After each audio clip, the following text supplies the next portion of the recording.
Alright, welcome back to another episode of Slice of Life, Slice of Real Life.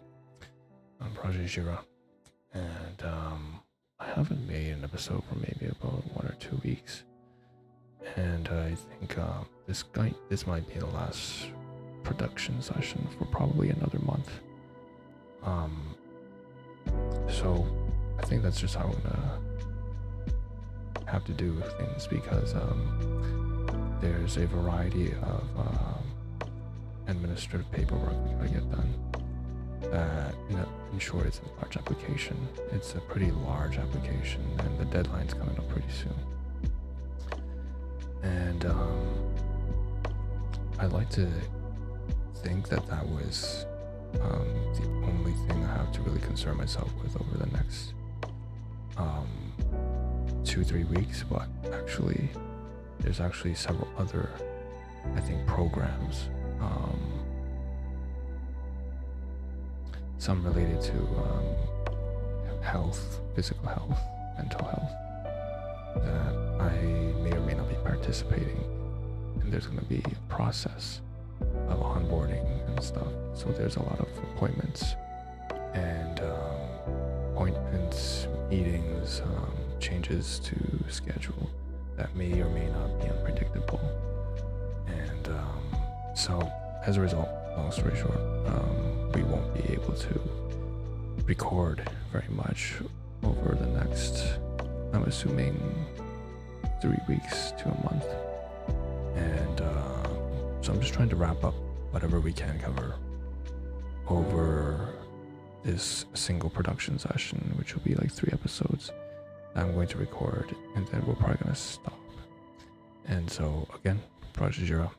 I think I'm going to do away with the intro. It doesn't have to be done every single time. And try to keep things a bit casual, which we're going to talk a little bit about in the next episode, which may be next week's upload. Okay. So in this episode, once again, 7 a.m. roughly, every Friday morning, there's the Friday series, digital research, information, a lot of learning. And yeah, so that's what this episode is going to be on. A variety of topics. Mostly the focus is on learning. And yeah, without further ado, I don't really know where I'm going with this, because once again, I've been recording for a while, and there are going to be some updates. I'm going to keep you a little bit posted in the next episode. That might explain why I'm just not all there right now, because I'm not feeling too good, not like physically well. Part of it is just because it's really warm today in a way that doesn't rhyme well with my kind of personality. I usually, believe it or not, I like the winter. I'm a winter kind of person, so it's kind of weird saying this, but it's hot and sticky right now, and I don't feel like doing jack shit right now because of the weather. But it's not even that humid. It's just beginning. This is like in the middle of April, and then there's other things as well in the way. So anyways, let's just get started. So there's 2, this is rare, but there's actually 2 windows you can see open here that we'll be talking a little bit about. And usually I'll use the one on the very top, right over here. My left is your right. Usually there's some stuff on Firefox which we're going to cover today, but below this time there's actually a window here, and that's because that's probably one of the main highlights that we'll be discussing is, as I just mentioned, there's an application that we have to get done. There's a fairly large application, and I do have to get it done for the government, but also for a variety of other things. In terms of it does involve a comprehensive book on like life. So in terms of medicine, mental, finance, everything kind of comes together here.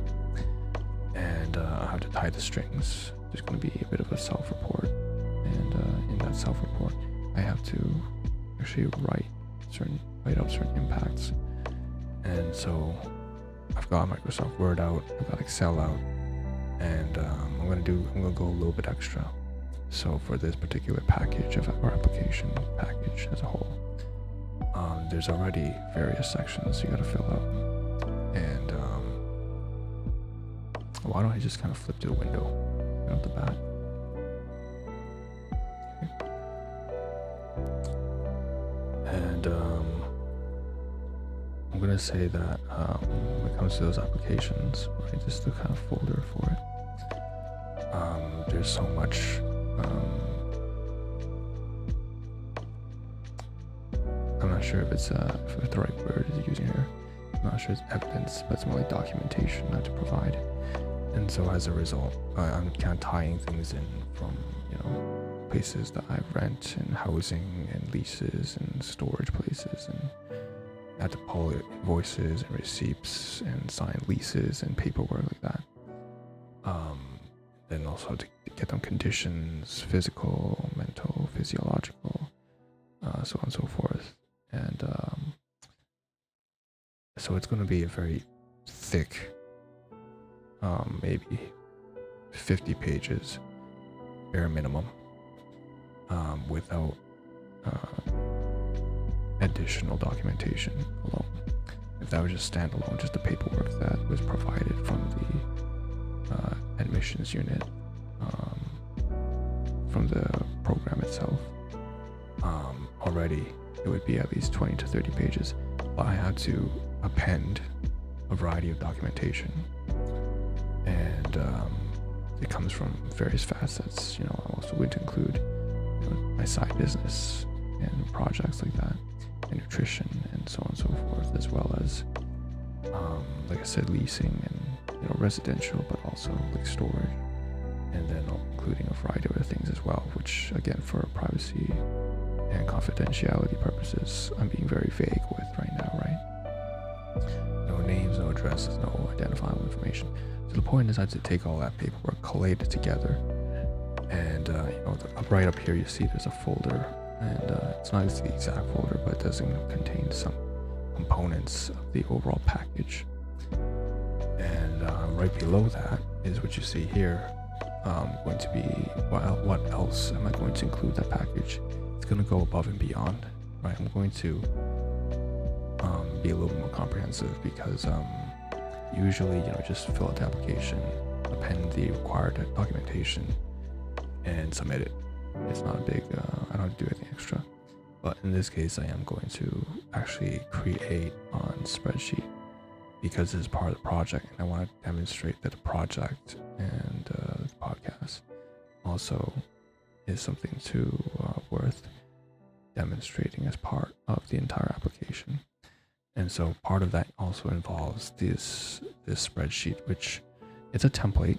I've used this over more than a decade, over 10 years.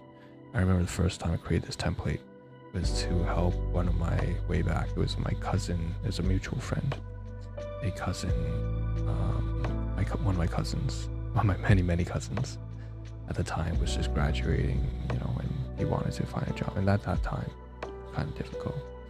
And he was looking for like a biomed, something hospital, something like that, standard healthcare, you know, long-term career track kind of thing. And I compiled a bunch of resources on the spreadsheet with links, URLs, general admissions process guides and tips and like that, stuff like that. The different media formats in PDF, a video file, MP4, whatever. And yeah, that's what I was able to do. And basically, it's a directory. I created like a table of contents, something that I'm a bit of an organizer. I like to organize things, right? And try to keep things clean and together. And well, I'm not gonna, I think I've talked about this in various different aspects and analogies before. So what I'm going to do here in this case is I'm going to take the same template, and I've reused that for different purposes. I used that in my workplace. I created a template. I retargeted that template for work purposes and one time for business purposes, which is what you see right here. If I read to you, actually, if I can. So I'm just gonna try to go down here, but for some reason, the OneDrive cloud service is like moving with my mouse, even though it shouldn't be. Okay. So I'm going to read to you some things here. Basically, I repurposed this one for like the nutrition consulting kind of thing. And there are a variety of webinars. So I just built a tabulated table of contents of all, kind of like when you open a novel or non-fiction or fiction, doesn't matter. When you're reading, you open a book, the cover, you get a synopsis from the back, critical acclaims, reviews, but you also open it to skim the table of contents, right? So anyways, there's like a convention and for the nutritional consulting business. And so over here, I just wrote down, for example, opening session, code 16 to 21, 17 to 22, 18 to whatever. Kevin Guest, Dr. Rob Sinnott, Jay Shetty, Dr. Oz, Dr. Wentz. We have here, so there's the hosts and guests and the published titles, Future Lab, Research Lab, Santa Vive, Session 1, Product News, Ashley Collins, Session 2, All About Business, Price and Mulham, Session blah, blah, blah, blah, blah, right? And then there's the medium, there's a file name, there's a published title, hosts and guests, author, and the code designation. So yeah, I just, so I'm going to repurpose this. I'm going to repurpose this for specifically the application application package we're doing. And that's important because, like I said, it's already going to be 20 to 30 pages just by default from the length of the package that's going to be given that I had to fill out. But then I had to append all this documentation that they required. And then on top of that, it's going on to maybe 80, 90, maybe even 100 pages now at this point. And so to make things smoother, because the approval process may, or rejection, right? The evaluation process is going to take, it's going to span months. And so what I'm going to do is just going to make things easier for the administrative worker by creating a table of contents. And that table of contents is going to outline, this is, the financial information, this is the employment information, this is the documentation appended for housing, residency, this is information appended for like the podcast or whatever, here's the information appended for the regular, the default government application itself, the paperwork, and then there's also the documentation for this. So I'm going to lay it all out for the workers, for their team to be able to sift through everything, organize. I'm going to clip it with paper clips in a way that is, it's synchronized in the right order. And so, in fact, I could probably even show you how big it is. I have to do this later on once I'm done recording everything anyway, so there's not much point in me holding back. Okay. Give me a second here. Right, so it's huge. So I know this is not inventory. This is not a Monday episode. It's not inventory, but it's huge already. I can still show it just on the side. Right. So it's a huge stack, maybe of like I said, maybe 70 pages, 80 pages, and I think it'd just be much easier if for the workers if I just like sifted through everything and laid out the table of contents, which I'm gonna print out at the library. Okay. All right. Next. So, like I said above, is also the cloud service, OneDrive, Microsoft, and we have that open because we're not actually done the application either. So what we're gonna have to do is there's probably several things. So first of all, there's the table of contents, the directory, I would like to call that, right, a directory. And then above there is on there we can create 2 Microsoft Word templates, not a template, just a document. And I'm going to write down, just basically type write, basic, administrative memo, some instructions on how to take apart the package without screwing up the order, so that you can actually sift through everything without it being a confusing mess. because given 80, 90 pages, like a whole package, if you don't take it apart in the right way, you might just end up mixing all the paperwork, and then you have to sift through and organize everything together again. If I organized everything already and given you the table of contents, it's important that I provide some context, and I'll give some basic instructions, right? So like before you take it apart and start taking out the paper clips, keep the paper clips on right? Because I've already organized everything, and you can find everything you need if you just read through these instructions as well as the table of contents. So a step-by-step process, and won't end up mixing all the papers together, and there won't be some hot garbage confusing mess. Everything's disorganized and chaotic, right? And that will make it a lot easier for them to process everything. So hopefully speeds up the process. I don't know if it will. Yeah, so that's why the cloud service thing is open as well. And I know this is like very tedious stuff, and like I haven't been recording for like 1 or 2 weeks, and also, like I said, I'm not feeling too good right now because the weather is this is the exact opposite of the kind of weather that I would like when things are humid and everything. It's not even that bad. It's already having a really and there's also other things that we'll talk about in the next episode. So but anyways, that's what I gotta get done, and this is gonna take, unfortunately, this is going to prevent me from able to put any creative, fun, entertainment, like any sort of upbeat, like this is gonna sap the soul out of me.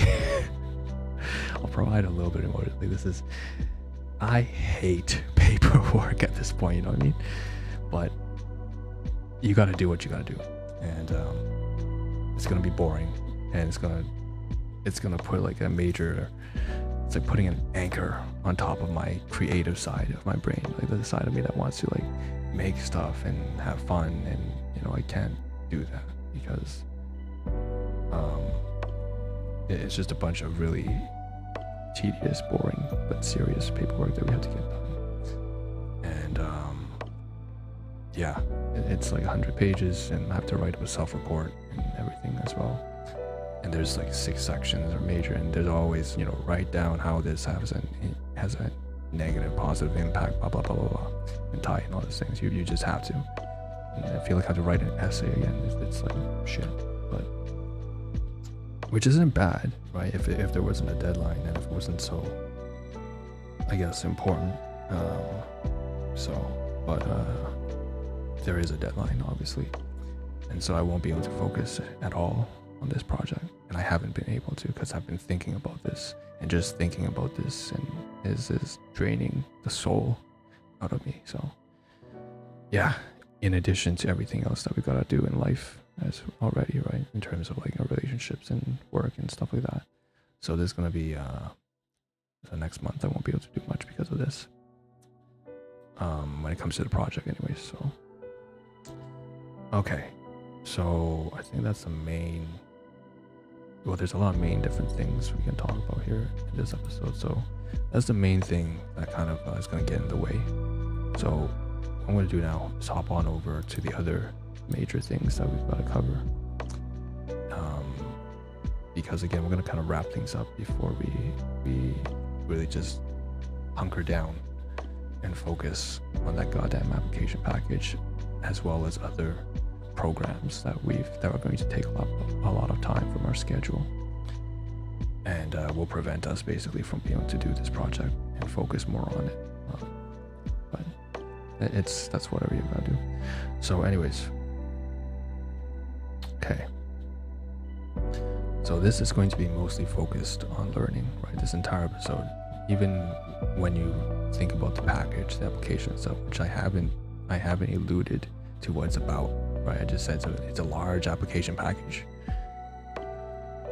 A lot of it does involve a lot of it's kind of like going back to schooling, which has been a long time ago for me. I haven't been schooling in like more than a decade. I remember writing up, like this, like 2012, 2013, 2011, writing up, lab reports, the biochemistry lab reports, the 4th year immunology,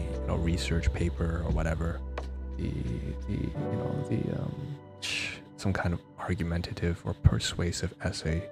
So when it comes to like, you know, those kinds of like, reports and memos and research projects, I haven't done that kind of stuff in a while, right?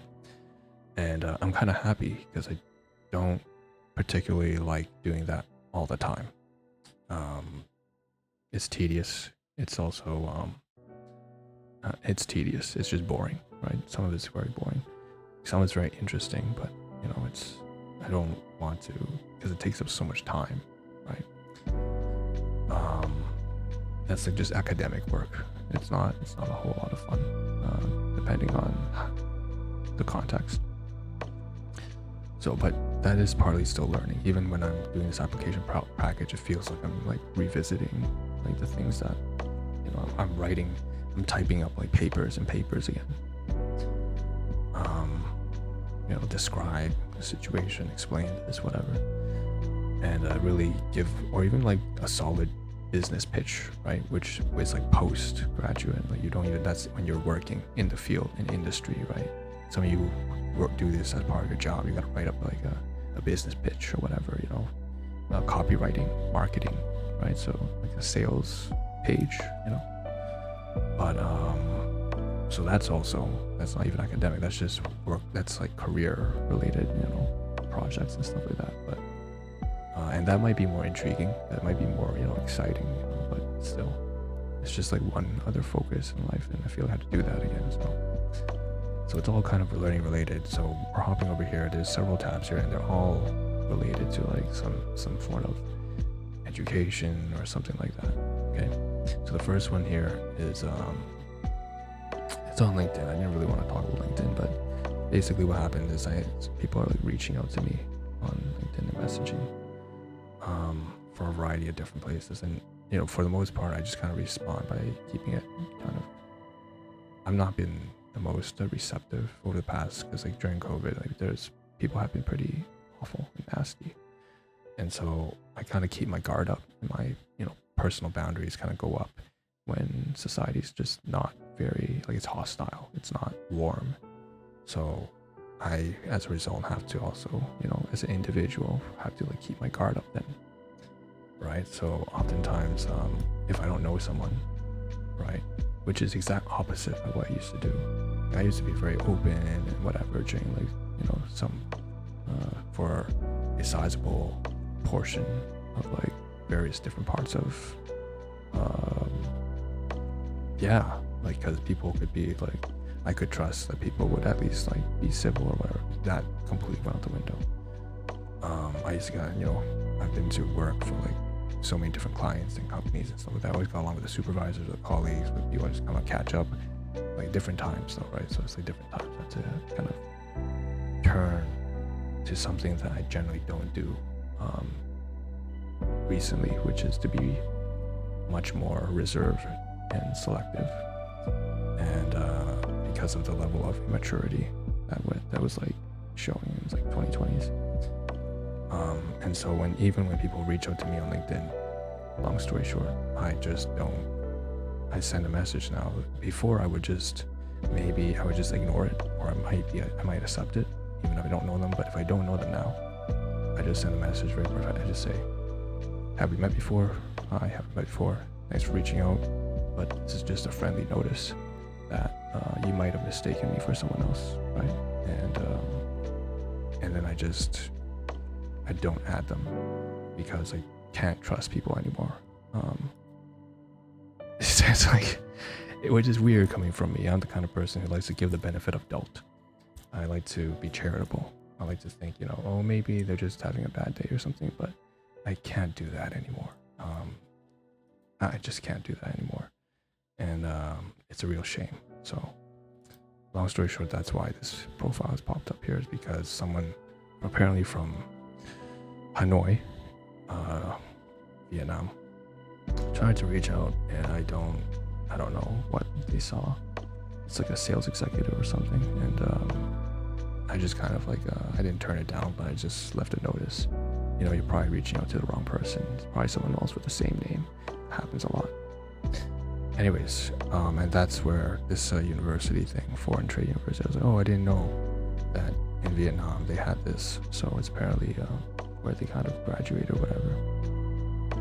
So I guess it's worth reading because it's going to tie into another topic, another tab that we're going to cover, which is a tab that you saw when I first started this episode, so it is related. So overview, Foreign Trade University, or FTU, is a university established in 1960, so that's half a century ago, located in Hanoi, Vietnam. FTU is among the most well-known universities in Vietnam, covering a wide range of business courses, among which are finance, management, and marketing. Students from FTU are recognized as being active and well qualified, blah blah blah. Okay, so that's just the page. It also has campuses in Saigon. Saigon is basically with the name before it turned into Ho Chi Minh City. That was after the Cultural Revolution that they renamed it. And I don't know how to pronounce that. Okay, so that's it. That's all that was. Okay, and let me just hop over to that tab that I said was kind of relevant. Okay, so this is, as I said, related. That's why I kept that open, that foreign trade university from Vietnam. So this is Quantic, and I received a message like from several people on LinkedIn, right? Some of them just wanted to connect. Some of them probably just mistook me for someone else, and I just said a formal reply. You probably just intended to send this to like a friend or a colleague, and then they had the same name as me. So just a heads up, wrong person. And then there was another one though, which was, once in a while I get these kind of spam stuff. I just ignore it. Like sometimes people message you on LinkedIn because they want you to like apply for their their local college or something like that. And usually it's like garbage, and sometimes it's like halfway across the world. Like someone reaches out to you from Australia or whatever, it's like there's no prospect there anyways. I'm done with the whole education stuff, but once in a while something catches my eye, right? And so this time it's from Quantic, and applied to, I'm just going to read it, okay? I'm trying to keep my volume down, okay? Apply to join the global leaders in the upcoming executive MBA with the blah leadership scholarship. So this one caught my eye because apparently, I don't know how much, like maybe it's like 30% or 40% of the funding of the tuition fee might be covered by the scholarship. Now I don't know that it will work out. I'm just thinking recently, because in our country we are having several programs in place to help with assistance in continuing learning. And because the recent government has been more forthcoming with providing that kind of social benefit. Now, I don't know if I will take advantage of that. I just thought that's something I had to do more research in. So they reached out, gave me the link, followed through. And of course, I'm fully aware there's not just some random spammy thing. It's a well-qualified, well-known. I've known this. It's not just a platform. This company. I've known Quantic for more than even when I was still in Waterloo doing my undergraduate studies. I was well aware of this, and they probably weren't as well established back then, but they already had a huge name anyway. So it's not like I'm just going to some like random small spammy kind of thing. This one is very well qualified credentials and has people working in top 500 Fortune companies or whatever. It's like for real. So I did want to take a look into this. Start application, trial free, browse, and alumni review. So I'm going to consider that. I don't think it's going to be a lead, to be honest, but well, at least I like to be open-minded. So I like to keep the opportunities open, and even I just mentioned I have trust issues now, right? Because like society and people in general have not been very trustworthy lately. I felt I had to like hold a hand, like, and it's like, don't do this, don't do that, this is dumb, that's like destructive, don't do that. And to the point I feel like I'm like beating a dead horse, and I hate doing that because I want to be reserved. Usually I'm silent person, or not silent, but I mean, I don't like to talk about like giving instructions and shit like that. Just kind of want to live my life, like live our lives like in peace and stuff like that. So, but so even despite having this kind of like trust issue that's kind of developed there, and having my guard up, I still want to be open-minded. Nowadays it's like I'm only open-minded with open-minded people, but this is not related to people, right? So it's just like a program or research or material stuff. So I'm still going to put my best foot forward and looking into things. Okay, so that's something else. What's next? Okay, so this is from MIT, and it is a link that was brought up from Firefox. Again, I feel weird because I'm not able to talk like my usual self. I have to whisper, and I hate whispering because it makes me sound like some kind of like Alvin the Chipmunk, or like I'm scheming something. I'm not scheming anything. I'm just whispering, and whispering sucks. It's like it's the most restrictive form of expression. You know what I mean? But I really just have to, unfortunately. I swear, I'm gonna book one of these days. I'm gonna book my own fucking studio. I'm so pissed off that I have to whisper. Anyways, MIT I live in community housing. What can you do? MIT Management, SCS Teaching and Learning Technologies. So home AI hub, training tools, teaching spaces, how to guide support. So long story short, over here we have so I talked about this before in my previous episodes, that on Firefox it has like the capacity for you to access like multiple different chatbots or whatever, and not chatbots, like AI platforms or whatever. And so basically you could explore different ones. And so I went to the primary sources, the resources, just to see. Not primary, it's not primary, these are different, like they're definitely not primary research, but it's secondary sources. I just wanted to kind of read a few of them out.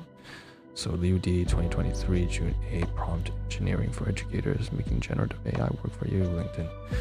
Malik E 2023 January 10, how to use, so these are articles, right? How to use ChatGPT to boost your writing. OpenAI, ChatGPT 4 technical reports. Smith CS April 5th, Mom, Dad, I want to be a prompt engineer, and so on and so forth.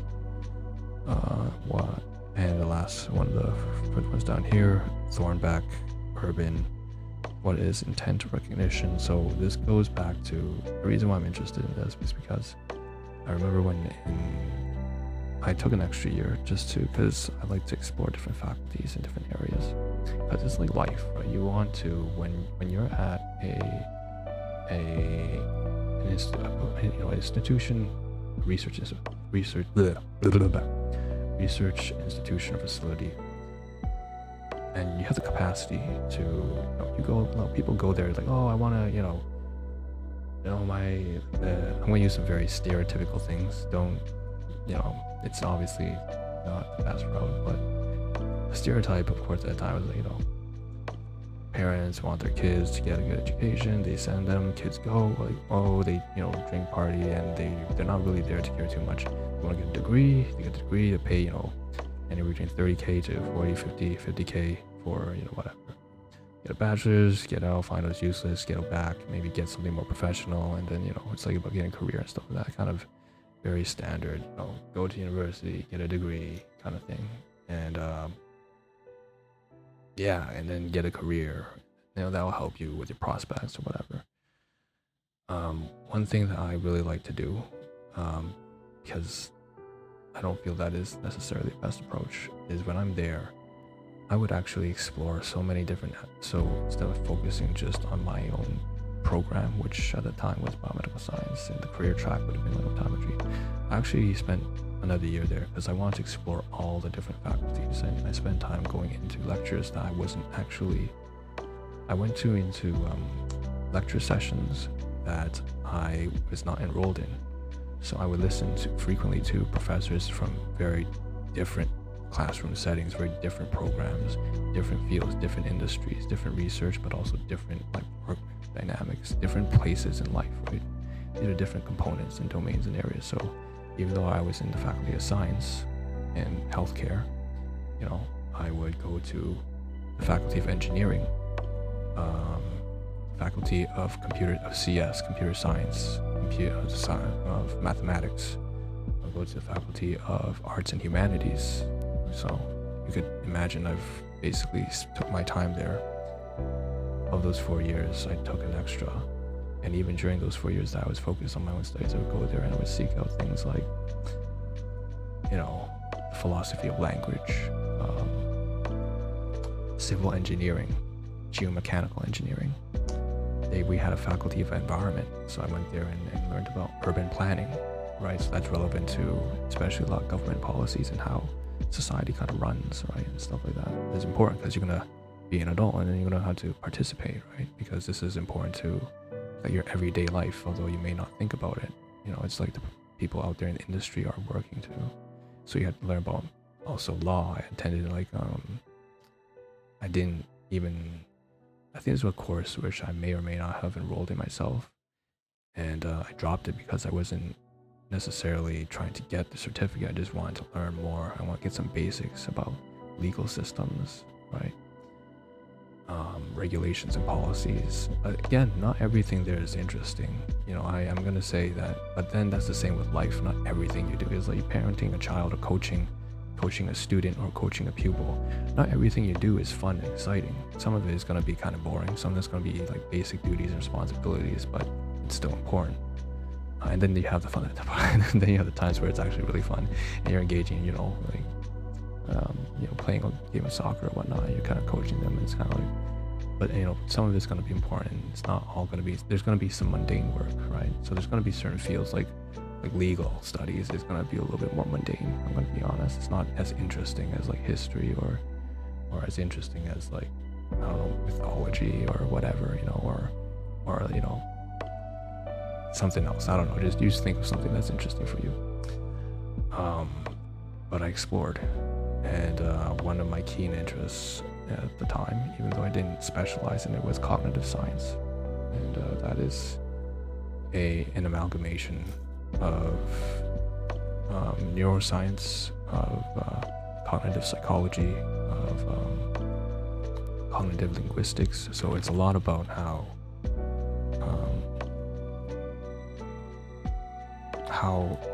individuals solve problems, reasoning, decision making, language processing, emotional regulation, all those kind of things come together.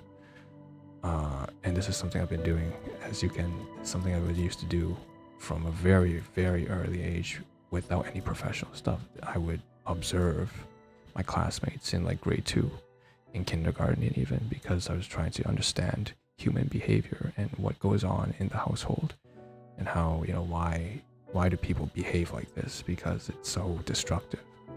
People often create the very problems that they're trying to solve and then complain about it and then lash out. It's like, projection is an example of that. Complacency bias, confirmation bias, all those kind of things I used to really take a really big hit on, because it was a deep impact on my development as it's the reason why we had to. So that's why cognitive science is very important to me, and I did a lot of exploration, and that's why I have this open here, because I'm not necessarily focused on artificial intelligence. I don't think AI, I don't look at AI, I kind of laugh even sometimes when people talk about AI. It's not even, I don't know, it's not like a strong interest. What's interesting for me is the implications that it applies to our everyday life, right? Because when you learn about AI, you also learn a lot about the kind of themes that outline the kind of decisions people make, the kind of reactions, emotional or not, that people give to a certain situation. You learn about yourself, you learn about your family, you learn about people, you learn about, people who you disagree with or agree with. You learn about life, right? And relationships through this. So it's something that I've always took a keen interest in as a result. So that's an article here with the secondary sources and everything. and I'm gonna keep it open because we're gonna probably look into it further. What else? Okay, this is probably the last thing I'll cover. Give me a second for this episode, and you know what? I think that's a wrap. Actually, I just realized that looking into the other tabs, they can actually all be like pretty tightly associated with each other, and so I'm going to save that onto the next episode. But this one is largely focused on like, probably, if I can call it, it's a bit more boring. I know, sorry about that. It's kind of tedious. It's learning focused. It's kind of some stuff that I have to get out of the way in terms of paperwork and administrative stuff, and some is like government paperwork, and some is like, you know, anyways, and then it's going to be preoccupying me for the next month or so, and I can't do this kind of hobby that I would like to do more often. So yeah, which we're going to talk more about in the next episode, so that one will be released next week. So see you then next Friday, okay?